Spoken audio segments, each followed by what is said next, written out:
இன்றைக்கி நம்ம ஒரு ஸ்பெஷலான ஒரு கிரேவி பற்றி தான் நம்ம பார்க்க போகிறோம். தோசை, சப்பாத்தி, பூரி இதுக்கெல்லாம் வச்சு சாப்பிட்றதுக்கு அவ்வளோ சூப்பராக டேஸ்ட்டாக இருக்குங்க. ராஜ்மா கிரேவி தான் பார்க்க போகிறோம். அதுவும் நம்ம ஸ்டைலில் பண்ண போகிறோம். அதுக்கு 1 கிளாஸ் நிறையா நம்ம ராஜ்மா எடுத்துருக்கோம். எடுத்துகிட்டு நல்லா பார்த்தீங்கன்னா ஒரு 5லேருந்து ஒரு 6 மணி நேரம் நல்லா ஊற வைக்கணும். ஃபஸ்ட்டு பார்த்தீங்கன்னா ஒரு 2லேருந்து ஒரு 3 தண்ணி ஊற்றி நல்லா கழுவிக்கலாம்.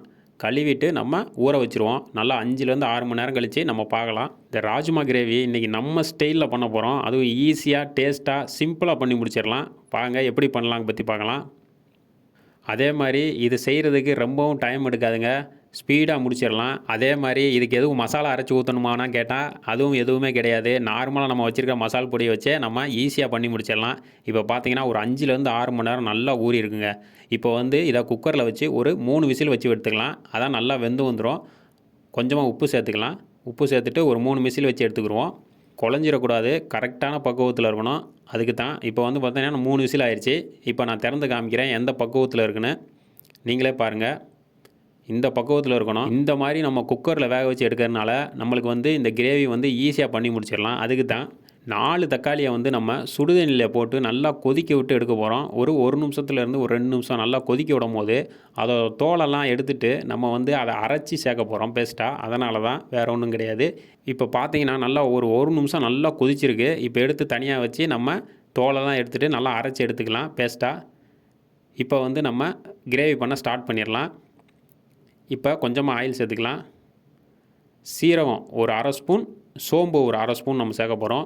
2 பெரிய வெங்காயம் எடுத்துருக்கோங்க. அந்த 2 பெரிய வெங்காயத்தையும் நல்லா சின்னதாக கட் பண்ணி நம்ம சேர்க்க போகிறோம். அதுவும் நல்லா வதக்கிடணும். அதான் நல்லா மசாலா கரைஞ்சிடணும். கரைஞ்சால் தான் நம்மளுக்கு வந்து இது டேஸ்ட்டை நல்லா எடுத்து கொடுக்கும். அதனால தான் நல்லா வதக்கிடலாம் வெங்காயத்தை. தக்காளியும் பார்த்தீங்கன்னா நல்லா பேஸ்ட்டாக தான் அரைச்சி சேர்க்க போகிறோம். அதனால் அதுவும் பார்த்தீங்கன்னா நல்லா மசாலாவோட நல்லா திக் கிரேவியாக நம்மளுக்கு கொடுக்கும். ஒரே ஒரு பச்சை மிளகா காரத்துக்கு சேர்த்துருக்கோம். ஏன்னா நம்ம வந்து மிளகாய் பொடி சேர்க்க போகிறோம் காரத்துக்கு. வேணுன்னா அதில் காரத்தை கூட்டிக்கலாம். இது ஒரு ஃப்ளேவருக்காக தான். இஞ்சி பூண்டை வந்து நல்லா தட்டி வச்சுருக்கோம். அதையும் சேர்த்து நல்லா கலந்து விட்ருவோம்.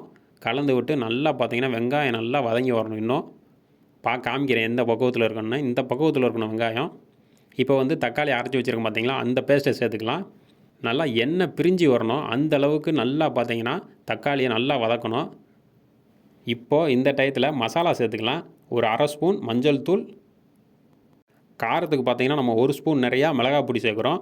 அப்புறம் வீட்டில் அரைச்ச மசால் பொடி அது பார்த்தீங்கன்னா ஒரு ஸ்பூன் மட்டும் கொஞ்சமாக சேர்க்குறோம். ரொம்ப சேர்க்கலை, கொஞ்சமாக. தேவையான அளவு உப்பு சேர்த்துட்டு நல்லா கலந்து விட்ருவோம். ஏன்னா நம்ம ராஜ்மாவை குக்கரில் வேக வைக்கும் போது உப்பு சேர்த்துருக்கோம். அதனால் பார்த்து சேர்க்கணும், இல்லாட்டி உப்பு அதிகமாகிடும். அதுக்கு தான் நம்ம கொஞ்சமாக சேர்த்துருக்கோம். இப்போ பார்த்தீங்கன்னா நல்லா மசாலாவை கலந்து விட்டாச்சு. இப்போ ஒரு தட்டு போட்டு மூடி ஒரு 5 நிமிஷம் கழித்து திறந்து பார்க்குறோம். பார்த்தீங்கன்னா தெரியும் நல்லா எண்ணெயெல்லாம் பிரிஞ்சு மேலே வந்துருக்கு பாருங்கள். இப்போ சூப்பராக நம்மளுக்கு மசாலா ரெடி ஆயிடுச்சு. இந்த டயத்தில் நம்ம வந்து ராஜ்மாவை சேர்த்துக்கலாம். நல்லா மசாலாவோட நல்லா கலந்து விட்டுறணும். ராஜ்மா வந்து நல்லா மசாலாவில் நல்லா வெந்து வரணும். ஒரு 3லேருந்து ஒரு 4 நிமிஷம் நம்ம வந்து நல்லா வேக வச்சு எடுக்கணும். அதுக்கு தட்டு போட்டு மூடிடலாம். ஒரு 3லேருந்து ஒரு 4 நிமிஷம் கழித்து நம்ம திறந்து பார்ப்போம். நல்லா மசாலாவோட மிக்ஸ் ஆகி பாருங்கள் எவ்வளோ சூப்பராக இருக்குது பாருங்கள். பார்க்கவே நல்லா திக்னஸாக கிரேவி கிடச்சிருக்கு. இப்போ கொத்தமல்லி நம்மக்கிட்ட இருக்குது. அதுக்கு முன்னாடி கொஞ்சமாக பட்ரு வந்து இதில் சேர்த்துக்கலாம். அதோடய ஃப்ளேவர் வந்து நல்லா இருக்கும். அதுக்கு தான் கொஞ்சமாக சேர்த்துட்டு இப்போ நல்லா அதையும் கலந்து விட்டுட்டு கொத்தமல்லி சேர்த்துடலாம். கொத்தமல்லி வந்து சேர்த்துட்டு அப்படியே லைட்டாக கலந்து விட்ருவோம். அவ்வளோதாங்க. ஈஸியாக நம்மளுக்கு வந்து ஒரு சூப்பரான ராஜ்மா கிரேவி நம்ம ஸ்டைலில் ரெடி ஆயிடுச்சு. இது பார்த்தீங்கன்னா சப்பாத்திக்கு அவ்வளோ சூப்பராக இருக்குங்க. பிடிச்சிருந்தா ஷேர் பண்ணுங்கள், லைக் பண்ணுங்கள், சப்ஸ்கிரைப் பண்ணுங்கள்.